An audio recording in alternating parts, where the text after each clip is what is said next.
سبيل الدموع سبيل مريح تنهدى يا صاحي كي تستريح.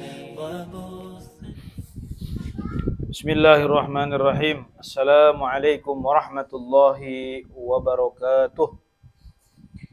Alhamdulillahi rabbil alamin wa bihi nasta'in wa ala umuri dunya waddin. Wassalatu wassalamu ala asrafil anbiya'i wal mursalin sayyidina wa maulana Muhammadin sallallahu alaihi wasallam wa ala alihi wa ashabihi ajma'in. ولا حول ولا قوة إلا بالله العلي العظيم. سبحانك لا علم لنا إلا ما علمتنا إنك أنت العليم الحكيم. رب اشرح لي صدري ويسر لي أمري واحلل عقدة من لساني يفقهوا قولي. اللهم انفعنا بما علمتنا وعلمنا ما ينفعنا وزدنا علما ويقينا. Alhamdulillah ala kulli hal wa na'udzu billahi min hali ahlin nar. Amma ba'du. Sahabat yang dirahmati Allah Subhanahu wa taala.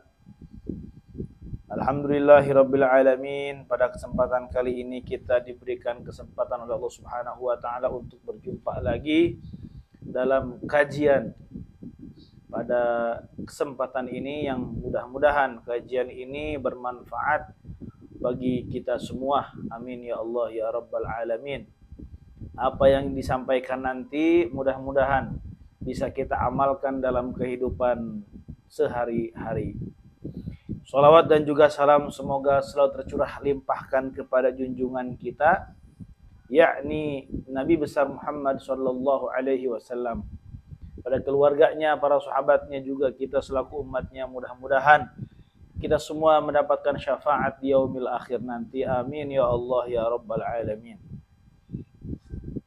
Sahabat yang dirahmati Allah Subhanahu wa taala, Rasulullah sallallahu alaihi wasallam bersabda dalam hadisnya, Inna Allah ta'ala la yaqbalu minal amali illa ma kana lahu khalisan wabtughiya bihi wajhuhu.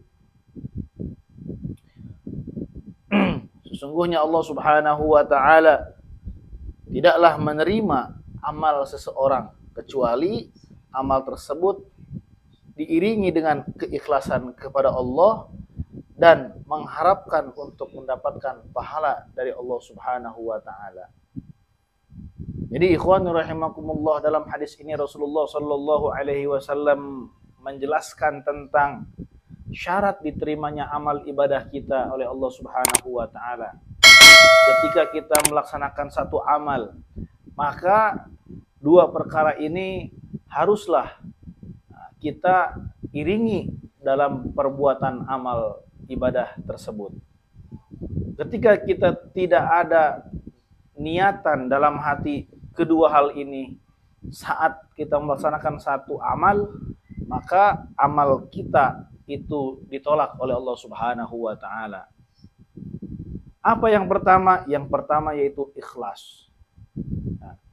Kata Rasulullah sallallahu alaihi wasallam, illa ma kana lahu khalisan.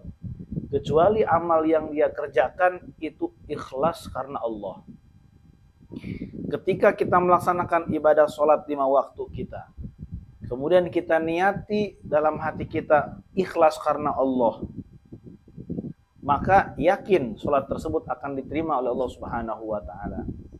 Namun ketika kita sholat, ketika kita puasa, ketika kita bersedekah, ketika kita melakukan hal-hal kebaikan yang lainnya, kita tidak ikhlas dalam hati kita, itu tidak mengharapkan ridho dari Allah Subhanahu wa taala.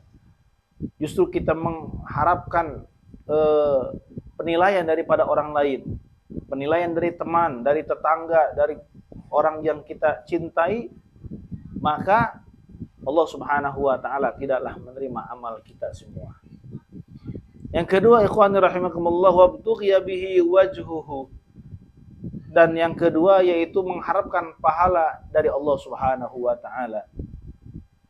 Ketika kita melaksanakan satu amal, kemudian kita mengharapkan ridho dari Allah Subhanahu wa ta'ala, ikhlas karena Allah, dan juga kita mengharapkan pahala daripada Allah Subhanahu wa ta'ala, maka yakin amal kebaikan yang kita kerjakan akan diterima oleh Allah Subhanahu wa ta'ala. Pernah ketika zaman Rasulullah Shallallahu Alaihi Wasallam hijrah dari Makkah ke Madinah, ada seseorang, ya, orang muhajirin yang ingin ikut bersama Rasulullah Shallallahu Alaihi Wasallam hijrah ke Madinah. Dia itu tidaklah berniat hijrah tersebut itu bukan karena Allah Subhanahu wa ta'ala, melainkan niat karena dia mengikuti kekasihnya. Kekasihnya pada saat itu ikut hijrah bersama Rasul, maka dia pun mengikuti kekasihnya ikut hijrah bersama Rasulullah SAW. Maka dari itu Rasulullah SAW ketika bersabda dalam niat, ya, bab niat, itu Rasul menyebutkan, ya kan, menyebutkan barang siapa man kanat hijratuhu lidunya yusibuha aw imra'atan yankihuha fa hijratuhu ila ma hajara ilaih. Barang siapa yang berhijrahnya itu karena dunia yang ingin dia dapatkan atau karena perempuan yang ingin dia nikahi, maka pahalanya atau balasannya itu akan dia dapatkan dari kedua hal tersebut. Allah Subhanahu wa ta'ala tidak menerima hijrahnya. Allah Subhanahu wa ta'ala tidak memberikan pahala atas ibadahnya, atas amal perbuatan baiknya. Namun dia akan mendapatkan sesuatu dari apa yang dia niati. Oleh karena itu, ikhwan rahimakumullah, mudah-mudahan dalam hadis ini kita bisa membersihkan hati kita, agar apa? Agar ketika kita berbuat amal perbuatan kebaikan, ibadah dan sebagainya, kita niat dalam hati kita yaitu untuk mendapatkan ridho dari Allah Subhanahu wa ta'ala dan juga untuk mendapatkan pahala dari Allah Subhanahu wa ta'ala, tidak dari yang lain. Mudah-mudahan apa yang dijelaskan tadi bermanfaat untuk kita semua dan bisa diamalkan oleh kita dalam kehidupan sehari-hari. Mudah-mudahan Allah Subhanahu wa ta'ala memberikan kita taufik dan hidayahnya. Amin ya Allah ya Rabbal alamin. Wal 'afwu minkum. Wassalamualaikum warahmatullahi wabarakatuh.